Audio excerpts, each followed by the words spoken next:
정규돈 CTO를 모시겠습니다. 큰 박수 부탁드립니다.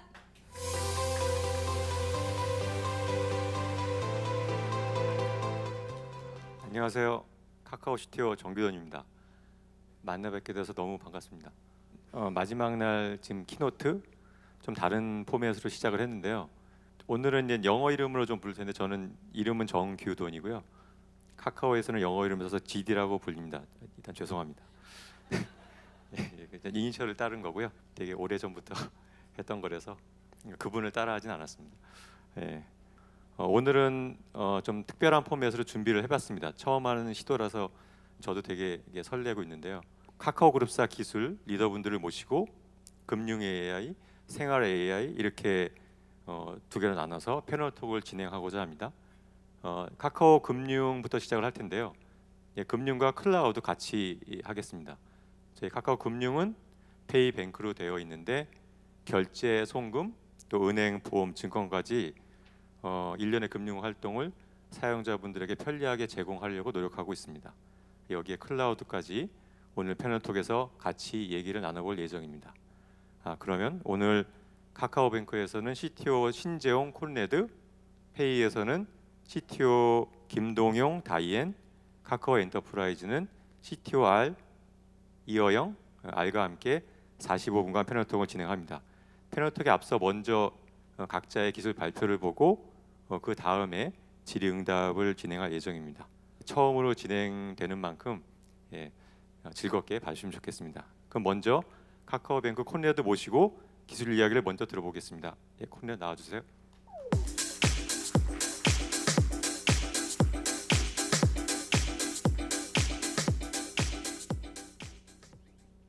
안녕하세요. 카카오뱅크 기술구루를 맡고 있는 CTO 콘레드입니다. 저는 오늘 카카오뱅크의 금융 혁신과 경쟁력 강화를 위한 핵심 요소인 AI 에코시스템을 말씀드리도록 하겠습니다. 그럼 AI 에코시스템을 설명하기 전에 먼저 카카오뱅크가 오픈 이후 지금까지 AI 기술을 적용한 혁신의 발자취를 간략히 소개해드리도록 하겠습니다. 카카오뱅크는 신분증 OCR, 영상통화 안면인식, OTP 셀피 인증, 다양한 본인 인증 방식을 자체 AI 기술로 제공해 왔습니다. 또한 지난 2022년 말부터 카뱅 스코어를 대출 심사에 적용하여 중저신용자 및 심파일러 고객들에 대한 신용평가 변별력을 높이고 포용금융을 혁신해 왔습니다.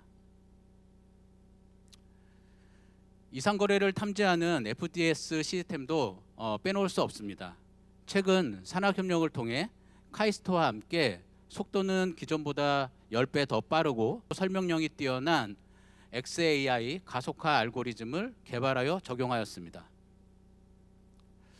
그리고 무자각 인증 기술을 이용하여 이상거래 탐지에도 활용하고 있습니다. 특히 지난해 AI 분야 최고권위 학술대 3곳에서 연구 성과를 발표하였고 국제적으로도 기술의 우수성을 인정받았습니다.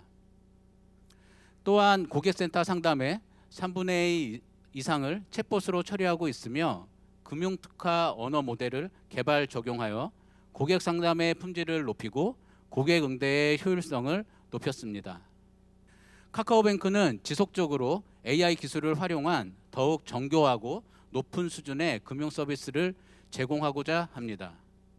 서비스가 다양해지고 기술 또한 복잡해짐에 따라 체계적이고 안정적이며 지속 가능한 AI 혁신을 위해서는 품질 관리 체계화 시스템, 데이터와 인프라를 쉽게 활용할 수 있는 플랫폼 구축, 그리고 이러한 모든 요소를 활용하여 혁신을 가속화할 수 있는 전문 조직 구성이 필요하게 되었습니다.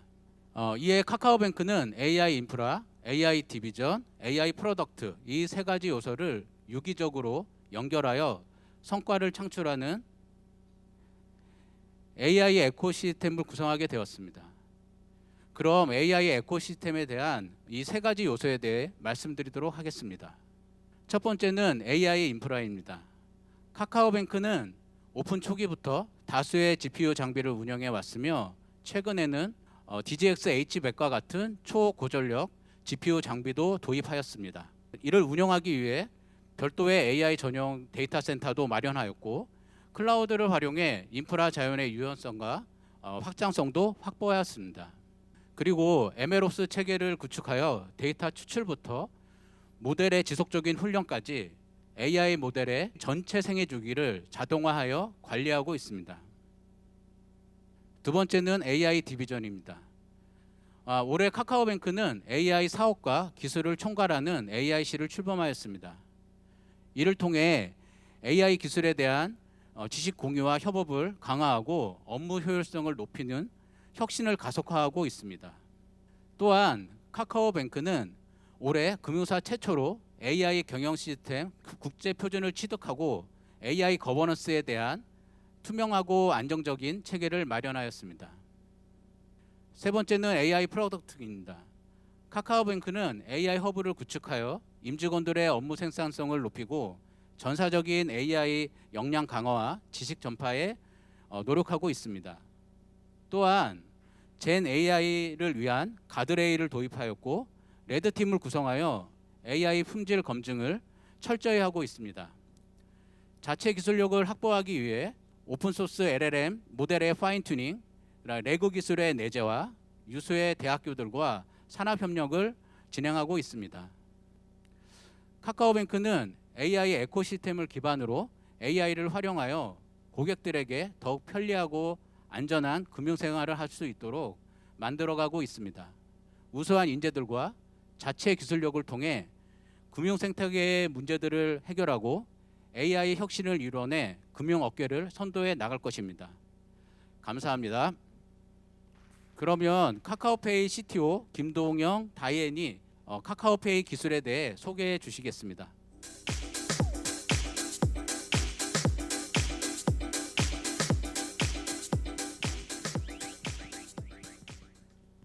안녕하세요. 카카오페이 CTO 다이앤입니다. 이 자리에서 우리 카카오페이가 금융 서비스를 어떻게 혁신하고 있는지, 그리고 특히 AI를 통해서 어떻게 더 신뢰할 수 있는 금융 파트너로 가고 있는지 소개해 드리도록 하겠습니다.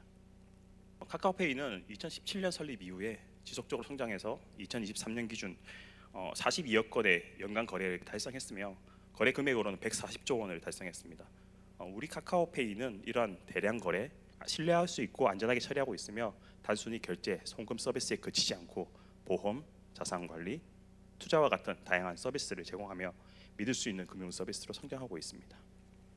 앞서 보신 것처럼 카카오페이는 일반적인 금융 서비스와 달리 대규모 트래픽과 그다음에 볼륨을 가진 서비스로 특히 안정성과 신뢰성은 우리에게 매우 중요한 가치입니다. 이에 카카오페이는 AI를 통해서 고객의 자산 보호, 편의성을 동시에 고민하고 신뢰할 수 있는 다양한 전문가를 양성하고자 합니다. 그러면 어떻게 하면 고객 보호와 동시에 편의성을 만족시킬 수 있을까요? 카카오페이는 이러한 고민을 FDS라고 하는 이상거래 탐지 시스템, 그리고 ADS라고 불리는 어뷰징 탐지 시스템을 통해서 다단계 인증은 단순화하고 이상거래를 정밀하게 탐지하는 기술로 이용자의 자산을 보호하고 편의성과 신뢰성을 동시에 만족시키기 위해서 노력하고 있습니다. 실제로 카카오페이는 룰과 머신러닝 베이스의 하이브리드한 시스템으로 주당 7,600만 건, 연간 약 40억 건의 거래를 처리하고 있으며 대략 4%의 정밀도와 93%의 재현율을 보여주고 있습니다. 이러한 카카오페이 FDS 시스템은 실시간으로 변화하는 다양한 이상 거래를 처리하기 위해서 지속적으로 성장하는 어댑티브 ML 기반으로 운영되고 있습니다.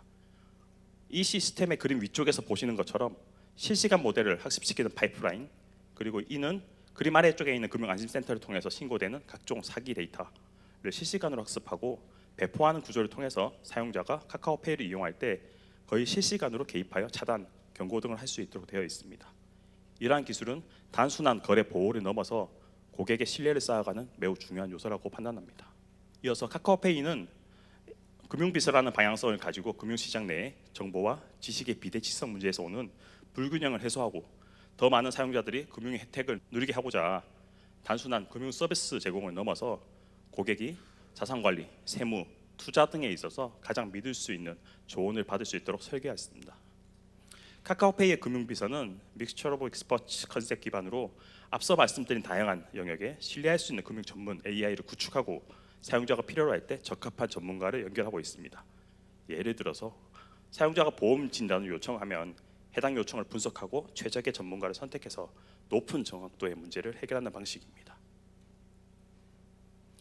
이제 우리가 금융비서 서비스의 첫 번째 단계로 내놓은 보험 진단 서비스를 좀 더 자세히 살펴보도록 하겠습니다. 보험 진단 서비스는 건강 데이터 기반으로 보험 전문 AI를 통해서 질병을 예측하고 건강 관리는 물론 고객에게 가장 적합한 보험 추천까지 원스톱으로 고객을 케어해드리는 서비스입니다. 페이인의 보험, 내 보험 혹은 보험 진단 탭에서 만나보실 수 있으며 마이 데이터 연결을 통해서 나의 건강검진 결과를 가져와서 개인화된 리포트를 제공합니다. 이 결과를 바탕으로 당뇨가 있으신 고객에게는 당뇨와 관련된 건강 정보를 제공하며 나아가 개인에게 필요한 보험 진단까지 해볼 수 있는 서비스입니다. 카카오페이의 금융비서는 보험 진단 서비스를 시작으로 금융 전문가 서비스를 세무, 부동산, 투자 등 다양한 분야를 확장해 카카오페이 사용자들에게 신뢰할 수 있는 종합 금융 비서를 제공하는 것을 목표로 하고 있습니다. 마지막으로 카카오페이 AI의 비전은 명확합니다. 카카오페이를 모든 금융 서비스의 중심 플랫폼으로 만들고 사용자의 개별 상황에 맞춰진 안전한 AI 서비스를 제공하며 모든 금융 요구를 충족하는 것입니다. 네, 그러면 카카오 엔터프라이즈의 CTO 이어영 R이 카카오 엔터프라이즈 기술에 대해서 소개해 드리겠습니다.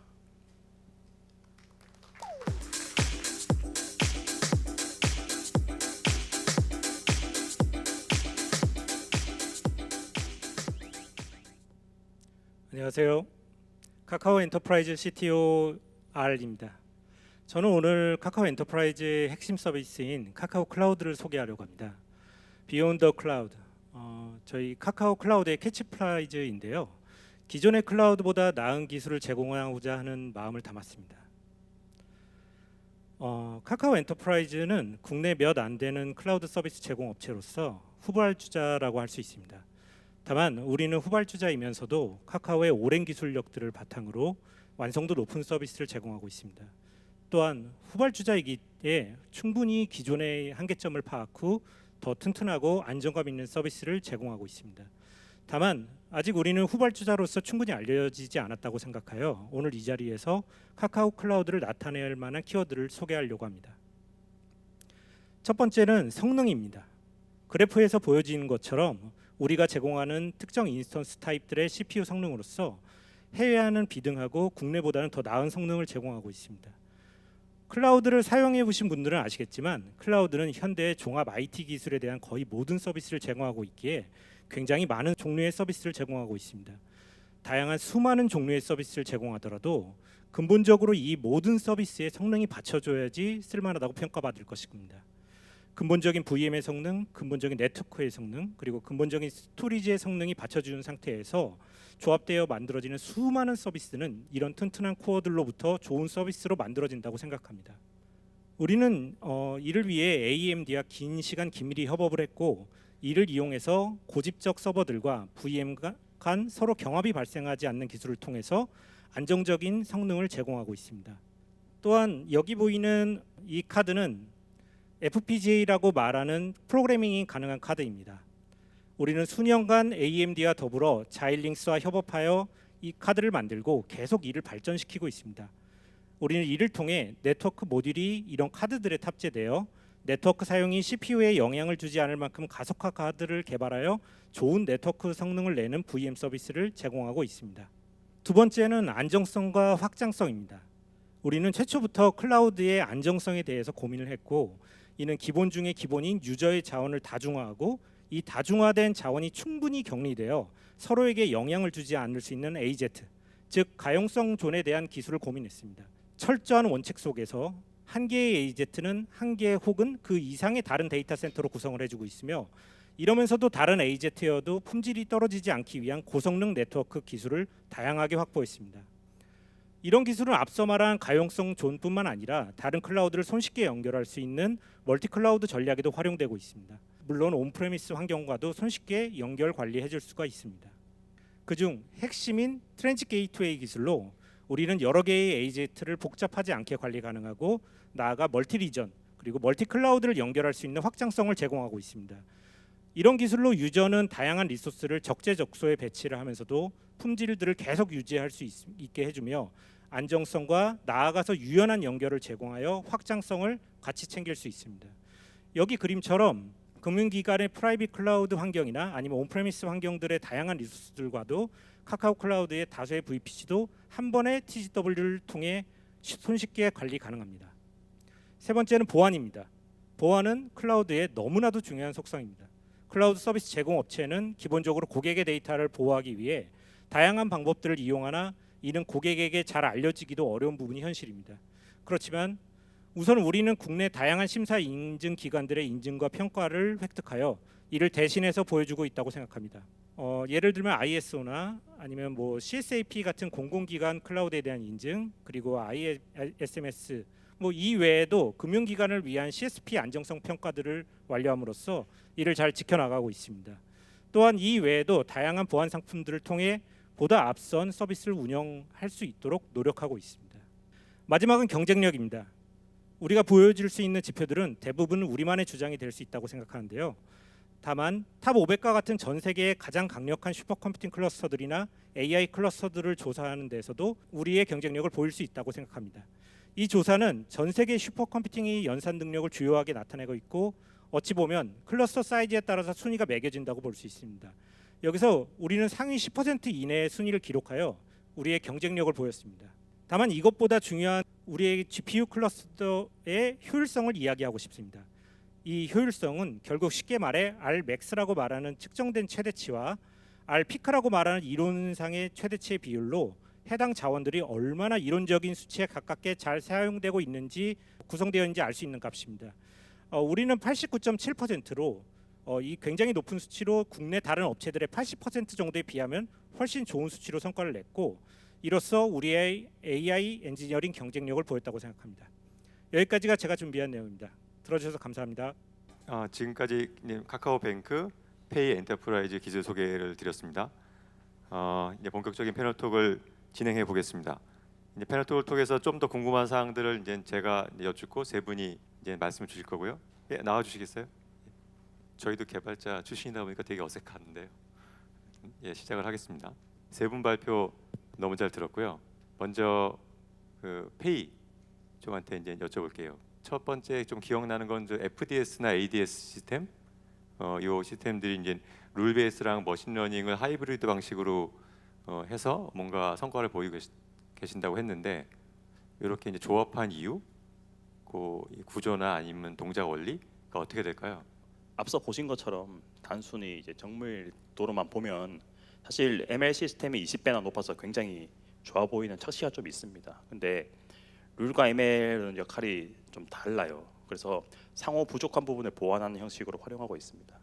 그래서 ML 같은 경우에는 변화하는 복잡한 사기 거래를 예측하는 데 매우 우수한 성능을 보이는 부분도 있어서 같이 활용하고 있습니다.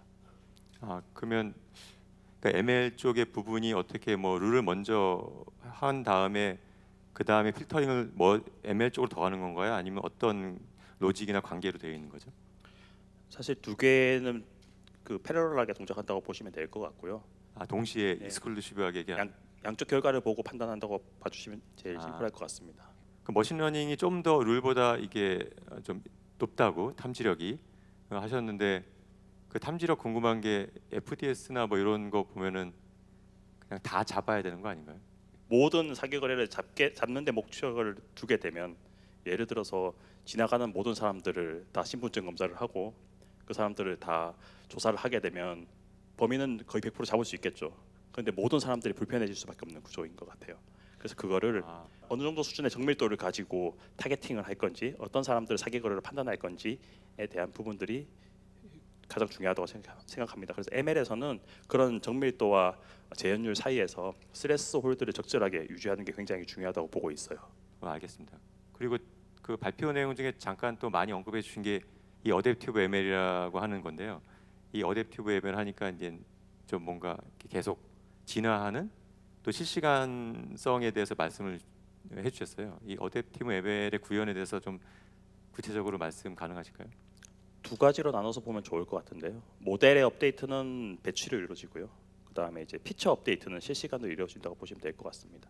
예를 들면 사기 거래 같은 경우에는 저희 쪽에서는 상품 피처가 굉장히 중요한데요. 이게 상품에 대한 대상이 매 실시간으로 거의 바뀌고 있어요. 그래서 이런 부분들을 업데이트하고 이 업데이트된 피처를 재학습시키는 모델을 이제 구현하는 파이프라인이라고 봐주시면 좋을 것 같습니다. 실시간으로 시계열에 관련된 데이터들은 시계를 모으고 이걸 갖고 뭐 배치, 좀 짧은 주기의 배치로 하는 건데 이런 어댑티브 ML에 관련된 사례가 뭐 금융이나 이런 다른 쪽의 동종의 사례가 있을까요? 배치 스케줄의 문제라고 저는 생각을 하는데요. 대부분의 이제 금융 같은 경우에는 실시간으로 변하고 있고, 그래서 의료나 금융 같은 경우에는 계속 시간에 따라서 결과가 바뀌고 있는 데이터이다 보니까 이것들을 이제 결국에는 모델이 업데이트되면서 계속해서 변화를 할 수밖에 없는데요. 이 주기를 얼마나 짧게 가져가는가가 이제 기술의 핵심인 것 같습니다. 저희는 그 주기를 굉장히 최대한 짧게 가져가려고 노력을 하고 있습니다. 지금은 그냥 솔직히 말해서 리얼타임 안 되잖아요, 그죠? 리얼타임은 힘듭니다. 네. 네. 예, 그래서 개발자분들이니까 이해하실 것 같은데, 예, 알겠습니다. 그리고 마지막에 그 금융 전문가에서 MOE 아키텍처 관련된 요 말씀 주셨는데, 요 MOE 말고 어떻게 보면 큰 라지 랭귀지 모델도 대안으로 있을 것 같은데 MOE를 선택하신 이유가 어떻게 되죠? 뭐 다들 많이 아시는 이제 일반적인 LLM이라고 불리는 이제 LLM들은 굉장히 넓은 범위와 일반적인 결과물에 최적화되어 있는데요. 저희는 각각의 전문가 분야들이 있고요. 그것들을 분리해서 격리하고 튜닝하고 평가하는 게 신뢰성과 최적화 그리고 이제 빠른 답변을 위해서는 굉장히 중요한 요소라고 생각했습니다. 아까 보신 것처럼 저희가 트래픽이 좀 많다 보니까 그런 고민을 하게 되는 것 같아요. 그러면 그 MOE라고 했을 때는 이제 라지 랭귀지 모델보다 각 이래서 뭐 재무, 뭐 투자, 뭐 이런 식의 이제 각각의 전문 AI를 두는데 이 전문 AI의 LLM 시스템을 구축하고 나서 평가를 어떻게 하는지도 궁금하긴 하거든요. 저희가 이제 실제로는 그런 LLM들을 그대로 테스트를 좀 많이 해봤었는데요. 사실 몇 가지 문제점이 있어요. 사실 우리 국내 금융 용어나 뭐 세무 용어나 법무 용어들 용어가 굉장히 어렵고요. 사실 LLM이 잘 이해하지 못합니다. 그리고 사실 금융 데이터들은 많다면 많고 작다면 작을 수 있는데 전체적인 다른 일반적인 LLM보다는 작은 것 같아요. 그리고 이제 신뢰성이 매우 중요한데 그 전문적으로 독립적으로 이걸 평가하고 하는 부분들이 굉장히 중요하다고 판단했습니다. 그래서 저희는 국내에 있는 그런 용어 정보들을 파인 튜닝하고 이거 LLM이 이해할 수 있는 그런 용어 사전들을 만드는 데 좀 집중을 했고요. 그리고 전문가 검증을 거친 시나리오를 생성하고 그다음에 그 외에도 다들 아시는 그런 엔지니어링이나 그다음에 파라미터 튜닝이나 그런 것들을 통해서 완전히 격리한 상태로 독립적으로 평가하고 실험할 수 있는 구성을 만들었습니다. 아, 네, 알겠습니다. 각 전문가 AI마다 독립성을 좀 중요시해서 실제 전문가분들이 피드백을 주면서 예, 알겠습니다. 답변 감사합니다. 콘네드께 또 여쭙겠는데요. 네. 예, 저 이제 뱅크가 이제 기술 은행으로서 되게 기사도 많이 나고 역점을 두고 있는데 처음에 그 젠 AI 가드레일을 잠깐 언급 주셨는데 이게 구체적으로 뭐죠? 가드레일이라고 하는 부분은 뭐 아시겠지만 그냥 보호막인 거죠. 그러니까 이제 젠 AI 서비스를 보호하는 그런 이제 기술적인 장치라고 보시면 될 것 같습니다. 그래서 가드레일은 쉽게 말해서 그 부적절한 컨텐츠가 LLM 모델에 도달하는 것을 이제 원천적으로 좀 방지하고요. 그 다음에 LLM이 이제 잘못된 대답을 하는 것에 대해서도 차단하고 그 의도된 이제 올바른 대답을 하게 만드는 그런 기술이라고 보시면 될 것 같습니다. 젠 AI가 가드레일이 정책이 아닌가요? 그 기술인 건가요? 네, 그게? 네, 네. 그럼 어떤 기술적인 요소가 되어 있는 거죠? 젠 AI 이제 서비스가 이제 아마 설계된 범위 내에서 답변을 할 수 있도록 LLM에 대한 입력값과 그 출력값 이런 부분에 있어서 유해 컨텐츠들을 필터링하고 그 다음에 프롬프트 인젝션도 방지하고 그 데이터 프라이버시도 보호하고 그 다음에 편향성에 대한 부분도 완화시키는 그런 컴포넌트들을 가지고 이제 적용했다라고 보시면 될 것 같습니다. 이런 사례가 있다고 얘기를 들어보지 못했는데 국내에 레퍼런스가 있을까요? 아직까지 저도 이제 듣지는 못했는데요. 일부 이제 LLM 모델을 개발하는 이제 그런 이제 빅테크들은 그런 이제 자체적으로 그런 이제 가드레일이 있는 것으로 알고 있고요. 실제 뭐 그 오픈 AI나 이제 뭐 구글의 제미나이나 이런 부분에 이제 LLM 모델을 만드는 쪽에서는 아마 이제 내부적으로 그런 것들이 구현되어 있을 것 같고 솔루션 업체들이 그런 이제 가드레일이라고 하는 그런 솔루션들을 좀 많이 구현하는 거로 알고 있습니다. 물론 이제 저희도 그런 이제 솔루션을 일부 이제 컴포넌트로 사용하고 있습니다. 예, 역시 금융이다 보니까 뭐 이런 게 되게 중요하겠네요. 그리고 뭐 발표 내용 보니까 그 XAI 그 설명 가능한 AI에 대해서도 이제 언급을 해주셨는데 제 예전 기억으로는 그 XAI가 잘 안 된 걸로 알고 있거든요. 블랙박스 모델이다 보니까 이 XAI 현재의 뭐 상황이나 기술적인 수준, 뱅크는 이걸 어떻게 보시는지. 말씀하신 대로 이제 인공지능이라고 하는 부분이 워낙 복잡하다 보니까 그런 거를 설명해내는 부분이 상당히 어려웠습니다. 근데 이제 최근에 이제 AI 서비스들이 많아지다 보니까 그런 이제 이를 설명하고자 하는 니즈들이 좀 많아졌고요. 이제 이에 따라서 이제 XAI를 이제 서비스에 적용하는 그런 이제 연구 활동들이 많아지고 있습니다. 아무래도 이제 그 은행이다 보니 이제 금융 서비스에서는 신뢰가 매우 중요하기 때문에 아마 XAI의 필요성이 크게 부각되고 있는 것 같습니다.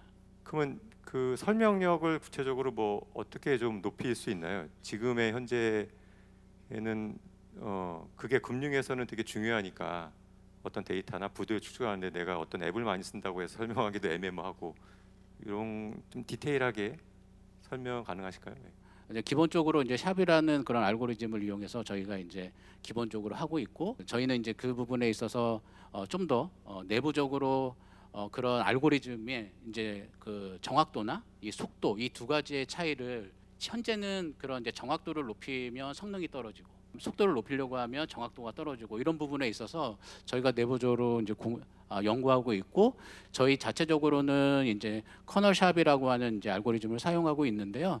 속도에 대한 이제 부분에 이제 저희가 좀 이슈들이 있어서 그런 부분을 자체적인 기술 산업 협력을 통해서 그런 것들을 구축했다라고 보시면 될 것 같습니다. 그럼 실제 뱅크는 설명 가능한 AI를 어디에 적용하고 계신 거죠? 현재 이제 저희는 이제 이상거래 탐지 모형인 이제 FDS 시스템에 지금 현재는 적용하고 있고요. 실제로 저희 이제 미니카드 고객인 이제 17세 남성이 금요일 날 오전 6시 반에 그 아이스크림 할인점에서 그 7,000원 결제권이 있었습니다.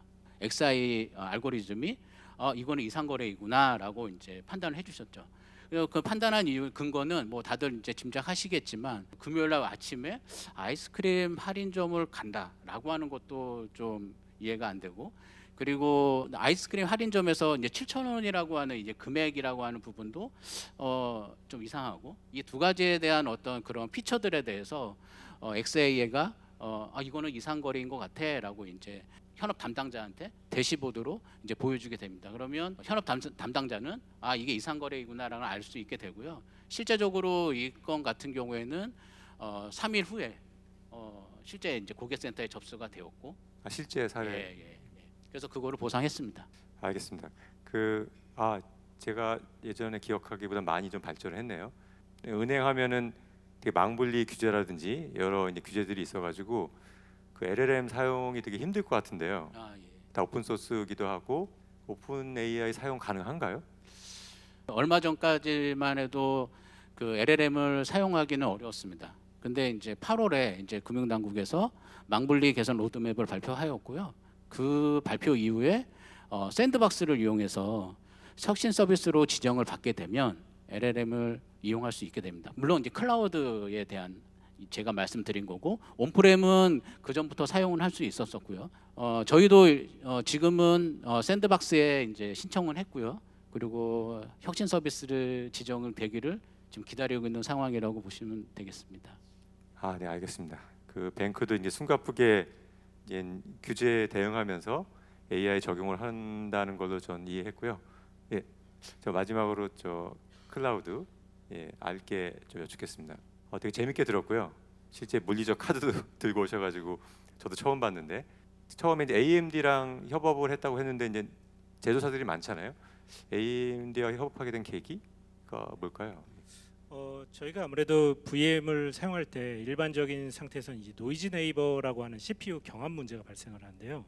말 그대로 이게 시끄러운 이웃이란 뜻입니다. 이제 VM이 이제 하이퍼바이저에서 이제 생성이 될 때 이제 이걸 특별한 조치를 취하지 않으면 하이퍼바이저의 CPU가 VM끼리 이제 중첩적으로 겹쳐서 발생을 할 수가 있는데요. 이렇게 되면 이제 CPU 코어의 파워나 아니면 뭐 L3 경합 문제로 번지게 돼서 적절한 성능이 나오지 않게 됩니다. 근데 AMD 쪽에서는 이에 대해서 이제 저희랑 이제 적절한 가이드라인이랑 이런 것들을 제공해 줄 수 있어서 이런 부분에서 저희가 협력을 해서 파트너로 같이 일을 했습니다.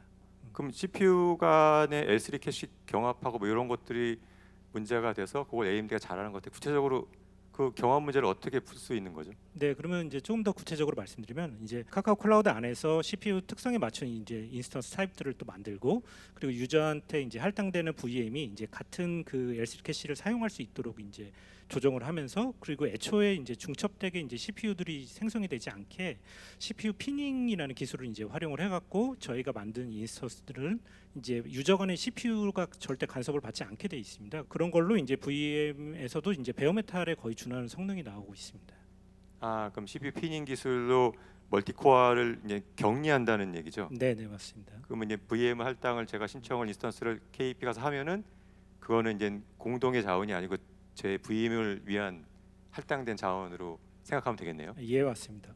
그 베어메탈에 준하는 수준이라고 하면은 어느 정도로 생각하면 될까요? 성능적으로 보면 이제 한 95% 정도인데요. 이제 클라우드가 시작된 게 한 2010년도 경부터 이제 시작을 했는데 그때는 이제 VM을 보통 만들어서 사용한다고 하면 이제 하이퍼바이저 성능의 대략 한 70% 정도만 나왔습니다. 근데 현재는 이런 기술들을 통해서 저희가 이제 95% 정도까지로 끌어올린 거죠. 거의 유사하다고 보면 되겠네요. 예, 거의 유사합니다, 사실. 아, 이 네. 정도까지 기술이 올라왔군요. 그리고 이제 두 번째로 똑같이 이제 네트워크 관련된 자일릭스 네. 협업을 말씀해 주셨는데 뭐 자일릭스도 어떻게 계기가 있었을까요? 그러니까 저희가 이제 CPU 경험 문제 말고도 실제 사실은 이런 문제가 되는 게 이제 I/O입니다. I/O들을 이제 저희가 최대로 이제 하이퍼바이저 내에서 사용을 하게 되면은 한 거의 한 60-70%까지도 CPU를 사용하게 되거든요. 근데 이렇게 I/O를 쓰면은 이제 VM들을 위한 I/O를 실제로 쓰지 못하고 그러다 보니까 이 I/O를 대부분 이제 소프트웨어로 처리할 수 있게 해주면은 이제 하이퍼바이저 CPU를 이제 네. 사용을 유저들이 그냥 할 수 있는 거죠. 이렇게 해줘야지 이제 성능적인 영향을 최대한 피할 수 있기 때문에 이런 부분은 이제 자일링스랑 같이 이제 협력을 할 수 있게 저희가 FPGA 카드를 고르다가 이제 파트너사로 자일링스를 같이 해서 이제 공동 연구 개발을 하게 됐습니다. 그러니까 KP에서 공동 연구 개발해서 만든 건 거죠. 아, 예, 맞습니다. 네. I/O의 CPU 부담을 줄인다는 말씀해 주셨는데 좀 FPGA 카드를 통해서 그게 어떻게 가능한 거죠? 그러니까 FPGA라는 게 이제 쉽게 말했을 때 이제 프로그래밍이 가능한 이제 카드인데요. CPU를 저희가 이제 많이 사용하는 아까 뭐 I/O들로 많이 사용하는 그런 네트워크 스토리지나 뭐 시큐리티 그룹 같은 뭐 그런 기능들이 I/O들이 발생하는 걸 이 카드로 오프로딩 할 수 있습니다. 그러니까 오프로딩이라는 게 즉 이런 원래 하이퍼바이저에서 구동되는 소프트웨어를 하이퍼바이저에서 사용하는 CPU 대신에 이 전용 FPGA 카드에서 그걸 수행을 하게 해주는 거죠. 이렇게 수행을 하면은 하이퍼바이저에서 CPU들을 이제 최대로 확보를 하고 FPGA 안에서 네트워크 스토리징의 이제 I/O들을 가속화되게 이제 처리를 해줄 수 있게 돼서 실제적으로 어쨌든 CPU를 이제 유저들한테 그대로 다 제공을 할 수 있다 보니까 원가 절감부터 뭐 성능적으로 최대 이득을 얻고 물론 뭐 이런 걸 통해서 이제 집적도를 또 높이니까 가격적으로도 메리트가 있게 유저들한테 제공을 해줄 수 있게 됩니다. 이런 하드웨어 레벨의 뭐 협업을 위한 이런 IaaS가 국내에 어떻게 국내 클라우드 대상으로는 어떤 상황인가요? 그러니까 저희가 이제 성능을 측정을 해본다든지 뭐 약간 벤치마킹을 했을 때 국내에서는 현재 없는 것으로 파악을 하고 있습니다. 그러니까 아무래도 이제 국내 클라우드 사업들이 이제 기업보다는 이제 공공 영역 쪽으로 이제 포커스가 많이 돼 있고 여기에서 이제 성능보다도 좀 다른 요건들을 많이 보고 있는 게 있거든요. 그런데 저희 같은 이제 기업 시장에도 이제 포커스를 하고 있다 보니까 기업 시장에서 이제 클라우드를 경쟁하려면 실제로 이제 사실 해외 클라우드들과 이제 경쟁을 해야 되는 상태고 뭐 이런 것들 때문에 실제 이제 저희 같은 경우 하드웨어 연구가 굉장히 사실 중요하게 하고 커스텀 서버라든지 뭐 이런 부분까지 고려를 하고 있는 거죠. 그렇군요. 여기 두 분도 어떻게 보면은 네. 고객이실 것 같은데요. 네. 클라우드 고민하실 것 같은데 여기 이제 AI 쪽 지금 되게 준비 많이 하고 계시잖아요. 네. KP의 AI에 대한 플랫폼 대응, 플랫폼 네. 준비는 어떻게 되시는지? 아무래도 이제 AI는 데이터가 굉장히 중요하고 이제 저희 같은 경우 이제 국내 사업자로서 이제 데이터 주권이 이제 중요해지다 보니까 국내 사업자 경쟁력이 그런 부분은 있는 상태입니다. 근데 이제 뭐 이런 부분이 떠나서라도 이제 우선은 해외 클라우드랑 비견될 정도로 서비스를 만드는 게 당연히 목표고요. 근데 뭐 특히 AI 쪽 측면에서는 이제 쿠브플로우 같은 뭐 이제 플랫폼으로 이제 학습이나 파인 튜닝을 지원하기 위한 AI 플랫폼 서비스를 제공을 하고 있고, 그리고 이제 이거 외에도 이제 앞서서 이제 제가 발표했던 탑 500 같은 사례들처럼 실제 저희가 이제 공동체를 위해서 구축한 GPU 팜이 이런 구축 서비스도 이제 병행을 하고 있습니다. 그리고 뭐 클라우드 서비스는 아니지만 뭐 AI 컨택트 센터인 뭐 센터플로우라든지 아니면 뭐 코어커 같은 서비스를 운영하면서 노하우를 높여가고 있습니다. 예, 잘 들었습니다. 그 마무리 질문 좀 부탁드릴 건데요. 여기 개발자 컨퍼런스니까 개발자분들에게 그 하실 말씀 있으신 분 있으면 그냥 한마디 부탁드리겠습니다. 먼저. 전 AI 시대로 넘어오면서 기존에 이제 그 개발자에서 설계랑 아키텍트가 더 중요해지는 시대로 넘어간다고 저는 생각을 하고 있고요. 주니어 개발자분들에게는 24시간 저랑 페어 프로그래밍 할 수 있는 동료가 생기는 거고, 시니어 개발자분들에게는 항상 같이 일을 할 수 있는, 도와줄 수 있는 개발자가 한 명 더 생기는 거라고 저는 생각합니다. 그래서 설계랑 디자인이나 아니면 이제 아키텍트 관련된 부분들에 좀 더 집중할 수 있는 상황이 되지 않을까라고 생각하고 있습니다. 너무 이게 두려워할 필요 없는 거네요. 더 기회가 열린다고 네, 보면 더 되겠네요. 좋은 기회이지 않을까, 아, 라고 생각하고 있습니다. 네, 감사합니다. 그 두 분도 혹시 하고 싶은 말씀이나 또 다른 얘기도 괜찮으니까 마지막으로 한 마디씩 부탁드리겠습니다. 이 금융 도메인에 있어서는 AI라고 하는 이 기술이 아직은 초기 단계라고 생각하고 있습니다. 그 카카오뱅크는 AI 기술을 이제 활용해서 고객들에게 그동안에 경험하지 못했던 그런 혁신적이고 편리한 서비스들을 만들려고 준비 중에 있습니다. 카카오뱅크의 AI 혁신 여정에 좀 잘 지켜봐 주시고 함께해 주셨으면 감사하겠습니다. 감사합니다. 아무튼 이런 카카오를 통해서 이제 짧게나마 저희 이제 카카오 엔터프라이즈 클라우드 기술을 소개해드릴 수 있어서 정말 좋은 기회였던 것 같고요. 마지막으로 이제 튼튼한 코어로 만들어진 이제 안정적이고 성능 좋은 카카오 클라우드 기억해 주시면 감사하겠습니다. 네, 감사합니다. 예.